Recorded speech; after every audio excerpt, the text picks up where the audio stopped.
Welcome back. This is John Locke, and today I want to talk about something that I see a lot in the SEO world, which is people jumping to conclusions about what an update is done, and people talking about things as if they're a penalty when really they mean something else.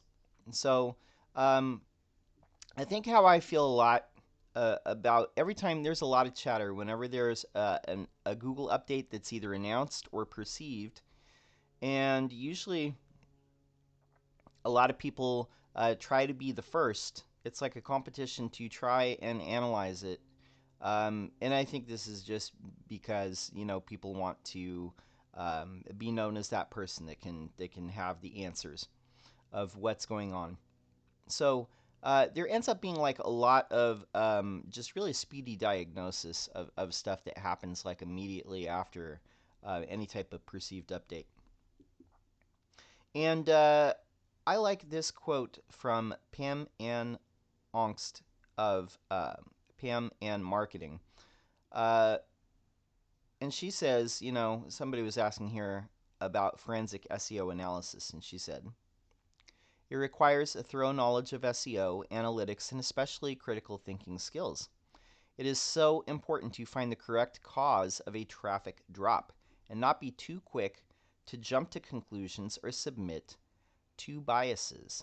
Now, I think this is a lot of what happens is when there is any type of perceived update in Google, a lot of people jump to the conclusion that the update must have hurt them. Um, but I think what happens a lot of time in actuality is there are things that were propping up your site before, and there are times when the algorithm makes an adjustment. The engineers have actually adjusted it to be more accurate of what deserves to rank high. And things that were propping up your site are actually going into effect. And I think this is more the mindset that we should have when it comes to analyzing ranking drops. So one thing that I do, the very first thing that I do in every SEO engagement, every campaign is do a SEO audit. And this is if you're signing up for 3 months, if we're doing a standalone campaign, this is always the first thing I do because I want to know for certain like what's going on with your site. Um, you know, anybody can read a blog and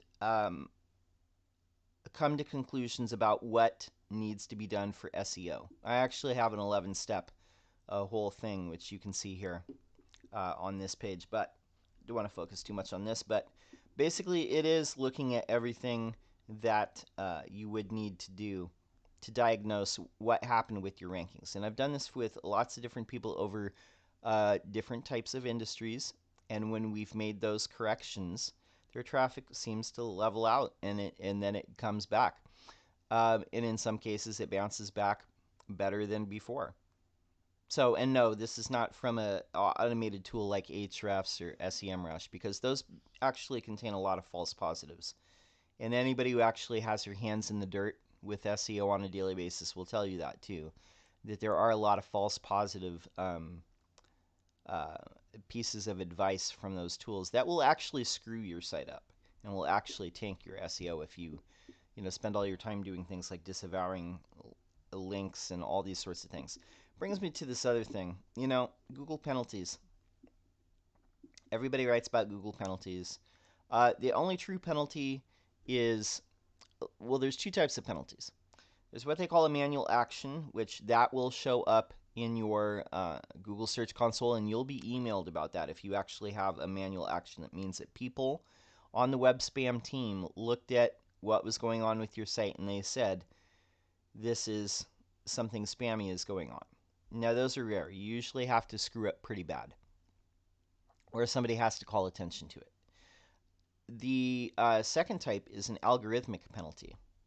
And that is basically if they see too much of one thing or another that is bad, um, then you get that sort of penalty. Now, there's a lot of people who write about this, but anyway, uh, it's all the things that you've seen before: unnatural links, um, hidden text, putting like white text on a white background, outbound links if you're selling links. Um, this whole no follow in sponsored and user generated content link attributes that Google rolled out that they want you to add to your site. That is an attempt to find them because they cannot find the actual paid links. They don't know if money's changing hands, so they want you to tell them.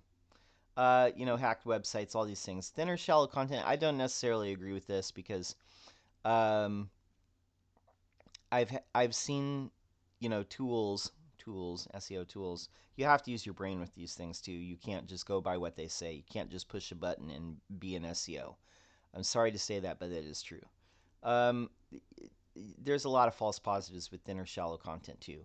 Um, so anyway, all these different things, keyword stuffing, obviously, if you use your same keyword like 87 times in a page, that might be bad.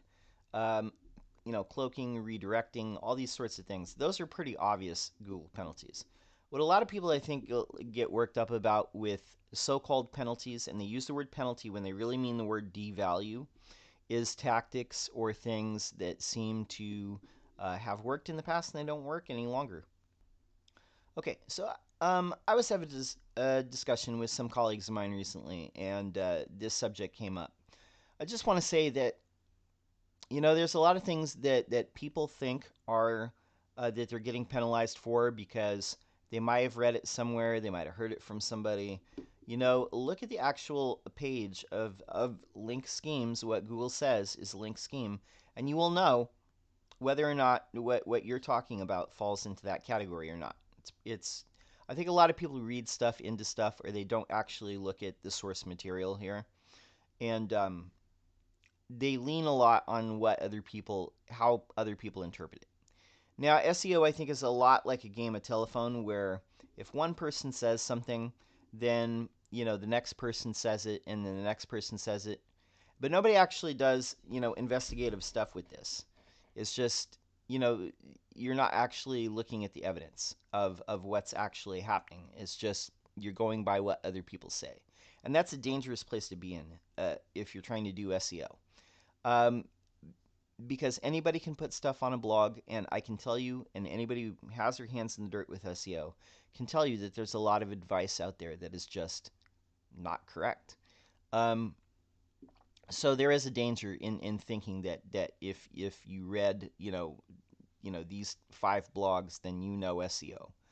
Um, what I judge it by is if you've actually taken a site and either recovered it from a downturn in traffic, if their traffic has been down, down, down for like months and months, and then you stop the bleeding and get them back up to where they were, or if you take a site that was not ranking at all or ranking very poorly and you get it to rank up there, that's what I want to see evidence of. Now, if you've done those things, then yes, then you know what you're doing, and you definitely can speak on that. But I think there's a lot of people who are basically SEOs in name only, that do a lot of talking. I'm not trying to trash talk anybody here. I'm just trying to lay out the facts. Um, there's a lot of fear, uncertainty, and doubt. And anyway, we were having this discussion with these colleagues, and we were talking about a certain thing. And a lot of people were saying, "Oh yeah, yeah, I totally agree. That could be a penalty." But it's not. It's not actually a penalty. The thing is, like I was saying before, it's a thing that was happening before that might have been propping up otherwise a site that was otherwise maybe not as deserving of ranking, and maybe there's a lot of sites that were not deserving to rank for certain keywords, and some of these tactics you know, they were just basically devalued. It's not like people got a penalty. It's just that less weight was given to those tactics. That's my dog. Anyway, uh, that's all it is. So it's not necessarily a penalty. Last thing I want to say too, like with the confusion, people talk about certain things as if they're a penalty. They're not a penalty. Keyword cannibalization is not a penalty because I see things that rank. We've had videos where we've done live searches for things like life insurance, and I've seen like the same site in the top 10 twice. So how is it keyword cannibalization? I have clients on my own roster um, that rank twice in the top 10 on page one for the same term. How is it keyword cannibalization again? I don't get it. Um, so keyword cannibalization, a myth. Duplicate content penalty, a myth. Yeah, duplicate content, um, not a penalty. Google just has to decide if there, and it's usually only if there's two exact pages like that are almost identical, then it has to choose which one to rank. But for the most part, like if you take like a block quote of something from another page, it's not going to ding you. It's not going to penalize you. Just there's a lot of fear, uncertainty, and doubt. And again, because of the game of telephone that SEO is, where people repeat information and until it becomes like almost like a ghost story, it's like a legend, and nobody actually tests stuff out for themselves. They're just believing what better known people, or like more famous people, gurus, if you will, say about these things without actually looking at the facts or looking at the evidence or looking at what's happening. Maybe even with your own site, you did what they said and then you had a downturn. Well, maybe what they told you was not correct then. That's basically what I wanted to share today. Is like sometimes we're talking about penalties when really we mean devaluing, and that's it. Just tactics that get devalued. It's not necessarily a penalty. You have to be doing something pretty shady in order to get actual manual penalty. You can get algorithmic penalties for things like really shady link building, or buying and selling. Buying and selling links would have to be more of a manual action, because I don't think Google actually can tell buying and selling links. But if you're doing stuff like hidden text and all these old school, tactics, of course you're going to get a penalty. That's going to be algorithmic penalty because Google can tell that that hidden text is there. That has not worked in like 20 odd years. So anyway, my name's John Locke. My business is Lockdown Design and SEO. I'm here every single day talking about SEO. I would really like to say thank you to all the new subscribers. Hey, we crossed 400 subscribers today. That's pretty awesome. Thank you so much. Hey, check out this hat. This is from my friend Matt Medeiros, the Matt Report, mattreport.com. You can buy this at store.mattreport.com. I think that he, for a time, is giving all the profits to WP and Up, which advocates for mental health within the WordPress community, provides resources for people. So that's a very worthy cause, mental health within the web development community. So I would appreciate it if you go share that. So anyway, I'll be here tomorrow with a new video. That's all for now. Until next time, peace.